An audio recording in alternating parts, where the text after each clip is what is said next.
विजया एकादशी व्रत कथा। विजया एकादशी व्रत कथा ध्यान से श्रवण कीजिएगा।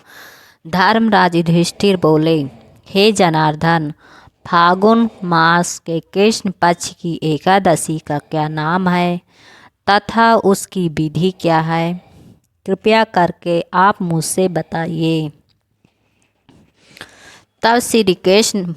तब श्री भगवान बोले, हे राजन, फागुन मास के कृष्ण पक्ष की एकादशी का नाम विजया एकादशी है।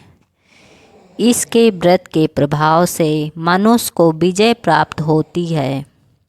ये सब व्रतों से उत्तम व्रत है। इस विजया एकादशी के महात्म्य के श्रवण व पाठन से समस्त पाप नाश को प्राप्त हो जाते हैं। एक समय देव ऋषि नारद जी ने जगत पिता ब्रह्मा जी से कहा, महाराज, आप मुझसे फागुन मास के कृष्ण पक्ष की एकादशी विधान कहिए। तब ब्रह्मा जी कहने लगे कि हे नारद, विजया एकादशी का व्रत पुराने तथा नए पापों को नाश करने वाला है। इस विजया एकादशी की विधि मैंने आज तक किसी से भी नहीं कही। ये समस्त मनुष्यों को विजय प्रदान करती है। त्रेता युग में मर्यादा पुरुषोत्तम श्री रामचंद्र जी को जब 14 वर्ष का वनवास हो गया, तब वह श्री लक्ष्मण तथा सीता जी सहित पंचवटी में निवास करने लगे। वहाँ पर दुष्ट रावण ने जब सीता जी का हरण किया, तब इस समाचार से श्री रामचंद्र जी तथा लक्ष्मण अत्यंत व्याकुल हुए और सीता जी की खोज में चल दिए। घूमते घूमते जब ये मरणासन जटाऊ के पास पहुँचे तो जटाऊ उन्हें सीता जी का वृतांत सुनाकर स्वर्गलोक चला गया। कुछ आगे जाकर उनकी सुग्रीव से मित्रता हुई और वाली का वध किया। हनुमान जी ने लंका में जाकर सीता जी का पता लगाया और उनसे श्री रामचंद्र जी और सुग्रीव की मित्रता का वर्णन किया। वहाँ से लौटकर हनुमान जी ने भगवान राम के पास आकर सब समाचार कहे। श्री रामचंद्र जी ने वानर सेना सहित सुग्रीव की संपत्ति से लंका को प्रस्थान किया। जब श्री रामचंद्र जी समुद्र के किनारे पहुँचे, तब उन्होंने मगरमच्छ आदि से युक्त उस अगाध समुद्र को देखकर लक्ष्मण जी ने कहा कि इस समुद्र को हम किस प्रकार से पार करेंगे। तब श्री लक्ष्मण ने कहा, हे पुराण पुरुषोत्तम, आप आदि पुरुष हैं, सब कुछ जानते हैं। यहाँ से आधा योजन दूर पर कुंवारी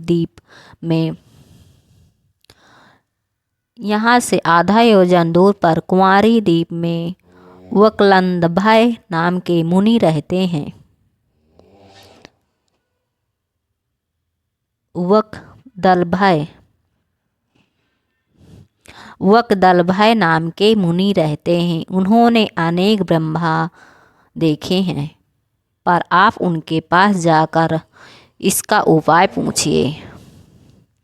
लक्ष्मण जी के इस प्रकार के वचन सुनकर श्री रामचंद्र जी वकदलभय ऋषि के पास गए और उनको प्रणाम करके बैठ गए। मुनि ने भी उनको मनुष्य रूप धारण किए हुए पुराण पुरुषोत्तम समझकर उनसे पूछा कि हे राम, आपका आना कैसे हुआ? श्री रामचंद्र जी कहने लगे कि हे ऋषि, मैं अपनी सेना सहित यहाँ आया हूँ और राक्षसों को जीतने के लिए लंका जा रहा हूँ। आप कृपया करके समुद्र पार करने का कोई उपाय बताइए। मैं इसी कारण आपके पास आया हूँ। वकदलभय ऋषि बोले कि हे राम, फागुन मास के कृष्ण पक्ष की एकादशी का उत्तम व्रत करने से निश्चय ही आपकी विजय होगी, साथ ही आप समुद्र भी अवश्य पार कर लेंगे।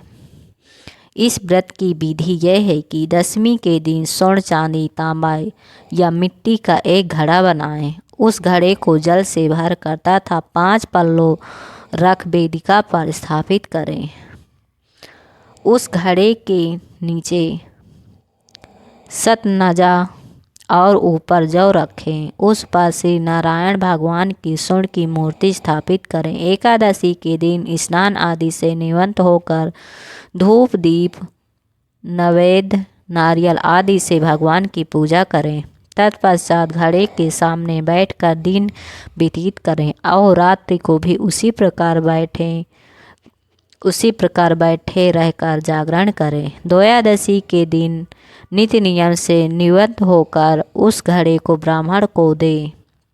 हे राम, यदि तुम भी इस व्रत को सेनापतियों सहित करोगे तो तुम्हारी विजय अवश्य होगी। श्री रामचंद्र जी ने ऋषि के कथा अनुसार इस व्रत को किया और उसके प्रभाव से दैत्यों पर विजय पाई। अतः हे राजन, जो कोई मनुष्य विधि पूर्वक इस व्रत को करेगा दोनों लोकों में उनकी अवश्य विजय होगी। श्री ब्रह्मा जी ने नारद जी से कहा था कि हे पुत्र, जो कोई इस व्रत के महात्म्य को पढ़ता है या सुनता है, उनको वाजपेय यज्ञ का फल प्राप्त होता है। अगर हमारा ये वीडियो आपको पसंद आए तो हमारे YouTube चैनल को सब्सक्राइब कर देना और कमेंट में बताना हमारी छोटी सी वीडियो आपको कैसी लगी।